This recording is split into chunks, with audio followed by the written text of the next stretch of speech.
Would you please pray with me? Let the words of my mouth and the meditations of our hearts be acceptable to you, O Lord, our rock and our Redeemer. Amen. This past weekend, we went up to Indiana County to visit with our family over the 4th of July weekend. As some of you know, my parents and Stacy's parents live about 10 miles from each other, 15 minutes or so. It's nice because you get to see everybody when you go visit up there. But it's bad because they expect you to be there the whole time just at one place or the other. Anyway, yesterday morning, I got up early. Well, early for me, some of you, not early. I went for a long bike ride. It was just one of those idyllic mornings. I thought to myself, you should get up and ride more often in the morning because it is beautiful. Very little traffic, perfect weather yesterday morning at 7 a.m. And on my route, I went by a number of places that were particularly special to me.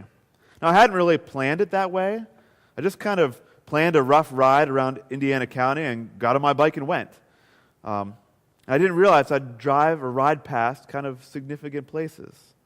Like at first, I went past Blue Spruce Park, just a little man-made lake and a park kind of surrounding it, about 10 minutes from where I grew up. As I rode by, I thought about all the fun I'd had there when I was a kid, like Jacob's age, playing on the jungle gyms, the swings, play with my brother and my cousins who were about my age. They even had this little space saucer thing where you went in a small shaft at the bottom and climbed up this ladder into this canonical kind of top to it, and you could look out and see your mom and throw rocks down on her and that kind of stuff. It was a fantastic playground piece. As I kept riding down that road, I came upon Creekside. That's a town. It actually is called Creekside. It's an old coal mining town. For me, though, it will always be the place where I played baseball growing up. I played a lot of baseball on those 4 fields as I was growing up. And riding past on my bike made me think about those special times many years ago. The Little League games, the Legion games, my first game I ever umpired, my first muscle pull, stumbling down first base. All the late nights at the fields after the games were over and it was dark, chasing my friends around the ball fields as parents talked. And as I rode my bike past these and other special places, lots of feelings went through my head. First of all, just all those great feelings, experiences I had. Special time with my parents and my brother. Special times with my cousins and aunts and uncles. Special times with the game of baseball and friends at the ball field. We'd stay until well after dark, and even that wasn't ever really enough. You hated to leave. As I rode, I thought about how special and how beautiful that time was, how simple it was. I thought about how fun it would be to go back and jump into that age and into that era again. Then I thought about my own kids and how they would soon be building those sorts of memories for themselves. And then I felt sad because my kids' memories wouldn't be at Blue Spruce Park where I had mine. My kids' memories wouldn't be around that Creekside ball field late into the night. They won't grow up as close to family as we did. And for a little bit, I longed for the way that it was before. For a little bit, I wanted things to be the way that they used to be. Have you ever felt that way?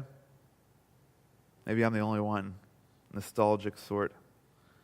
Have you ever got caught thinking about something from your past, like a moment, a house, a car, a person, a place, a smell, a food? Have you ever thought about those things and just longed for them? I know I have. In fact, take a moment right now, just in pairs, not like 4 because that takes too long. Just in pairs, pair off with someone and tell them about that thing that you have longed for, that you miss, that isn't in your life anymore but used to be.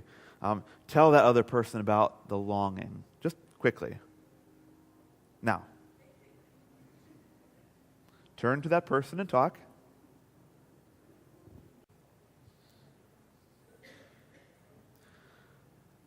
telling stories is important. Being short in our stories is also important. We are a people of stories, and it's really important to hear each other's stories. That's why I've been trying to incorporate talking to each other a little bit in sermons every now and again. And maybe you heard in your own story or in the other person's story the reality that when you think about those stories, those things, those ones you have longed for, you come to the inevitable conclusion: things change, right? I'm not a kid anymore, I realized. I don't live in that area anymore. Things are different now. And as I realized that, part of me was really excited. But then part of me was devastated, crushed. My heart broke because I want some things to be the same as they used to be. But unfortunately, the reality is things don't stay the same. Things can't stay the same. One of the great cliches that I've heard often in life is the only constant in life is change. Right? Have you heard that one? The only thing constant in life is change. How true is that? But change can be unsettling. It can make us feel very uncomfortable and anxious. It can make us feel really sad. It can make us angry. And yet our God is a God of change, always growing, always being revealed to us in new and different ways. In fact, that is pretty much the way that we have learned Jesus in these 15 chapters of Matthew so far. A God that is being revealed to God's people in new and different ways. I mean, God's people had a certain way of doing things before Jesus. They spoke to certain people. They followed certain rituals. They ate certain foods. They didn't interact or touch with certain people. But Jesus changes that. And it very much unsettled a lot of people. I would imagine the story that we just heard a few moments ago, particularly the story of that Canaanite woman, was very unsettling to a lot of people. Actually, Matthew is telling it in a way that it would have been very unsettling for people. It really would have changed their way they thought about things. Like the very first line in that story, Matthew identifies this woman as a Canaanite woman. Well, Canaanites didn't exist in the first century, in Jesus' day, or in Matthew's day in the late first century. The Canaanites lived like 1,000 years before that. They were an ancient enemy of the Jews. When they first came in over the Jordan River, the Canaanites were the natural inhabitants of that land, and so the Israelites butted up against them and they fought them regularly. The Canaanites were an ancient nemesis of the Jews, long since disappeared, now in Jesus' day. And yet Matthew depicts her in this story, this ancient enemy. And then Matthew depicts her in this story. The Canaanite person is a her. You see, women did not speak with men in public in the first century. And women absolutely did not speak with rabbis in the first century on the street.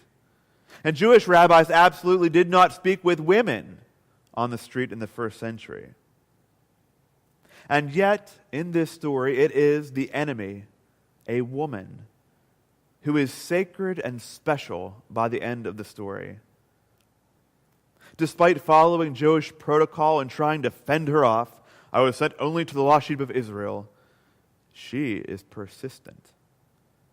She is persistent in her request for healing for her daughter, and she is persistent in her recognition of Jesus as God, as Lord, as healer.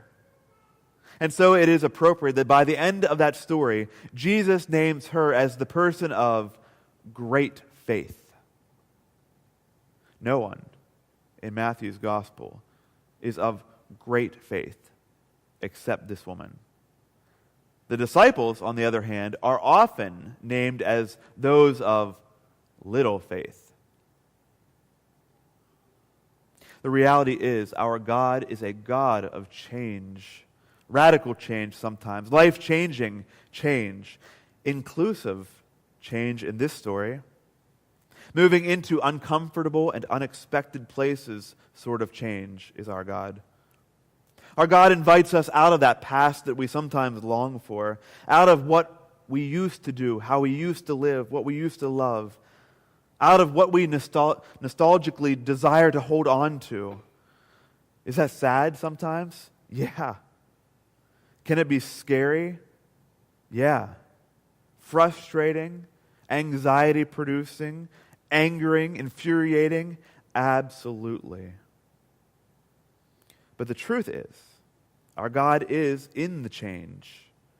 God has always been a God of change, always making things new, building, creating, always looking to bring rejuvenation and new life to this world. It's what God does through the cross and through the empty tomb. And it's what God does every day in our lives when we notice it. While we wish for those days and those things gone by, God does indeed have something new and beautiful ahead for me and for each one of you. On Friday, at home, we had this awesome day of family picnic, eating, drinking, having fun, watching the kids play at Stacy's parents' house. And in the evening, we had a bonfire. And we've done bonfires before, but Stacy and I both kind of said this might have been the best one ever. Probably because all the kids were in bed and actually sleeping, and all the adults were around the campfire. At first, when we were sitting around that campfire, the conversation was over these beautiful stories of family members in days gone by, family members that weren't around that campfire any longer. Great aunts, loved uncles, and grandparents that are no longer there. Stories of Aunt so-and-so who laughed so hard that she peed her pants. Epic card games, and going into the card games and getting the old ladies all fired up about what was going on there. Remembering, just telling stories, caught in the moments of before. And then gradually, naturally, the conversation moved on to now. The stories of today. The living and laughing about the kids running around. The creating of new stories. Friends, I pray that God would give you the grace and the confidence to tell the stories and remember the past. And I pray that God would give you the grace and the confidence to look with great hope at the new thing that God is doing in your life right now, right here. Amen.